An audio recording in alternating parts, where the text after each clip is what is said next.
Pemirsa, pemerintah sudah memperhitungkan masak-masak ini dampak dari pengalihan subsidi BBM, termasuk menyiapkan bantalan bagi masyarakat prasejahtera dengan menertibkan kartu apa saja nih, Man? Kartu Indonesia Pintar, ada kartu Indonesia Sehat, dan juga kartu Keluarga Sejahtera. Nah, termasuk juga ini pembangunan nasional secara keseluruhan di Indonesia. Lalu apa saja yang menjadi prioritas pemerintah? Berikut kita ikuti wawancara Menteri Perencanaan Pembangunan Nasional Andrinov Caniago bersama Eva Julianti. Pemirsa, Presiden Joko Widodo mengatakan fungsi Menteri Negara Perencanaan Pembangunan Nasional atau Kepala Bappenas saat ini tidak hanya ekonomi namun juga makro. Bahkan sebelum dilantik 27 Oktober, Kepala Bappenas yang baru sudah mulai bekerja. Seberapa berat sebetulnya beban yang ditanggung di bahu seorang Kepala Bappenas? Kita langsung tanyakan kepada Kepala Bappenas yang baru, Pak Andrinov Caniago. Pak Andrinov, terima kasih atas waktunya di Metro TV. Kalau kita tilik ke belakang, sebetulnya Kepala Bappenas Menek PPN ini berlatar belakang ekonom. Saat ini ada seorang pakar kebijakan publik. Sebetulnya apa yang berbeda dengan Bappenas saat ini? Kalau posisinya memang sekarang tidak lagi di bawah Menko Perekonomian, ya, langsung di bawah Presiden, ya mendampingi Presiden, ya, ada di lehernya struktur kabinet, yaitu dekat Presiden bersama Mensesnek, ya. Di leher itu berat sekali, sangat dekat itu dengan dia, kepala, ya. Sangat dekat, harus dekat dengan telinga Presiden, ya, dengan. Nah, berat tentu saja berat karena, tapi ini saya rasa reposisi yang benar, ya, karena Bappenas itu kan Badan Perencanaan Pembangunan Nasional. Menteri PPN Perencanaan Pembangunan Nasional, bukan Perencanaan Pembangunan Ekonomi, gitu, ya. Nah, karena itu ya betul-betul konsepnya konsep pembangunan, membangun, ya. Jadi tidak mungkin dia di bawah salah satu rumpun kementerian koordinator. Ya, karena dia harus lintas, ya. Pertama yang merencanakan pembangunan nasional, habis itu mengawasi perencanaan itu sendiri supaya tetap sejalan dengan visi misi, sejalan dengan platform yang sudah dicanangkan oleh. Nah, ya beratnya sekarang ini menteri nggak pakai wakil menteri, kantornya kadang-kadang dua, ya, kadang-kadang ke kantor presiden juga, ya, dan memang disiapkan untuk berkantor juga di sana, gitu. Bagaimana dengan MP3EI? MP3EI tetap namanya MP3EI. Ya, proyek-proyek itu masih akan ada? Ya, proyek-proyeknya juga semua yang bagus, terus bermanfaat untuk rakyat, untuk kemajuan ekonomi jalan terus, ya. Tetapi tentu kita ada yang kita evaluasi, kita tinjau kembali, gitu, ya. Kalau itu malah bertentangan dengan visi misi, tidak memberikan kesejahteraan bagi masyarakat banyak, ya, malah atau dia memberikan manfaat tapi di sisi lain dia juga menimbulkan masalah, itu ya kita tinjau. Kalau menurut kesimpulan harus ditunda, itu ya ditunda. Banyak yang dilanjutkan dari program pemerintahan sebelumnya atau banyak yang dihentikan? Kalau kita bicara persentase berapa banyak?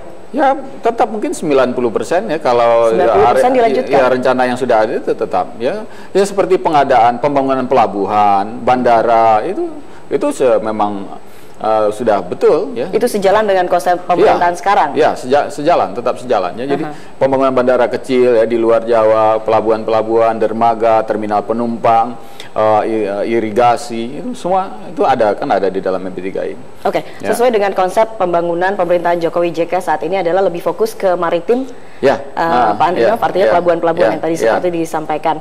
Bagaimana dengan jembatan Selat Sunda? Itu juga termasuk dalam nah, itu dia, jembatan Selat Sunda itu kan sebenarnya bukan proyek maritim, tapi justru proyek yang akan mematikan identitas maritim. Justru mematikan? Iya, justru mematikan. Kenapa demikian? Karena ini kan jalur penyeberangan angkutan penumpang kapal laut yang paling ramai kita punya di Indonesia. Kalau dibangun jembatan Selat Sunda, maka jalur ini akan mati. Ya, justru identitas kita sebagai negara maritim salah satunya hilang. Salah satu tempat untuk menunjukkan identitas penting sebagai negara maritim justru hilang. Nah, padahal solusinya, kalau yang dipersoalkan adalah kemacetan yang terjadi secara musiman, solusinya ada yang lebih murah, ya.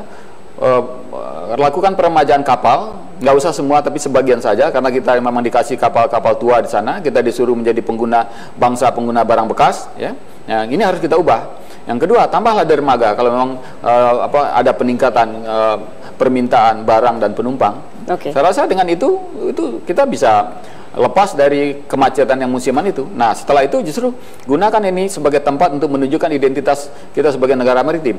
Bangun terminal penumpang yang layak, nyaman, manusiawi. Bangun jalan atau koridor dari terminal penumpang ke kapal. Jadi mulai sejak penumpang angkutan daratnya menuju terminal, dari terminal naik ke kapal, di dalam kapal suasananya yang nyaman gitu. Tambah dermaga. Tapi ini kan pengkajian tapi kan ini idenya pengkajian yang sudah cukup lama dan bahkan diharapkan menjadi ikonnya Indonesia, jembatan Selat Sunda. Itu bukan kalau pengkajian itu tidak menghasilkan kesimpulan yang bisa diterima oleh semua, itu berarti kajiannya belum tuntas. Ya, saya sampai sekarang belum lihat kajian seperti apa. Tetapi secara empiris, secara logika, ya ada 4 hal yang bisa menjadi alasan bahwa proyek ini harus ditunda untuk sampai waktu yang tidak ditentukan. Bertabrakan juga dengan keinginan kita, tekad kita untuk mengurangi ketimpangan antar wilayah. Kalau ini yang dibangun, maka pembangunan akan makin terkonsentrasi di Jawa bagian barat dan sedikit di Lampung bagian selatan. Maka kawasan luar Jawa makin tertinggal. Ya, dorongan orang untuk bermigrasi, kemudian menanam investasi, itu akan makin tetap terpusat. Ya. Nah, ya, yang satu lagi, ini yang tidak kita pikirkan, ya, adalah dampaknya terhadap pemenuhan kebutuhan rumah rakyat. Karena konsesi dari proyek ini tidak bisa didapatkan dari penjualan karcis. Ya, nggak cukup, nggak masuk akal kalau menunggu dari penjualan karcis penyeberangan atau tol itu. Sementara biayanya memakan 200 triliun. Sementara biayanya lebih dari 200 triliun. Maka konsesinya apa? Ya, konsesinya pasti pengadaan lahan, kepemilikan lahan, ya, pemberian lahan. Nah, kalau lahan yang dikuasai, kalau lahan yang jadi konsesi, maka ini akan membuat memperparah sistem penguasaan lahan kita yang buruk, di mana dikuasai oleh segelintir pihak, ya, lalu itu menjadi pusat-pusat bisnis properti, dan itu akibatnya apa? Harga rumah akan melonjak terus. Nah, saat ini rakyat yang tidak punya rumah itu 15 juta kakak. Nah, kalau ini bukannya berkurang malah bertambah, berarti kita tidak membangun untuk rakyat, tidak memenuhi kebutuhan pokok rakyat, salah satunya itu perumahan. Pemirsa, kami masih akan kembali setelah pariwara berikut ini dengan perbincangan langsung bersama Kepala Bappenas, Meneg PPN Andrinov Caniago.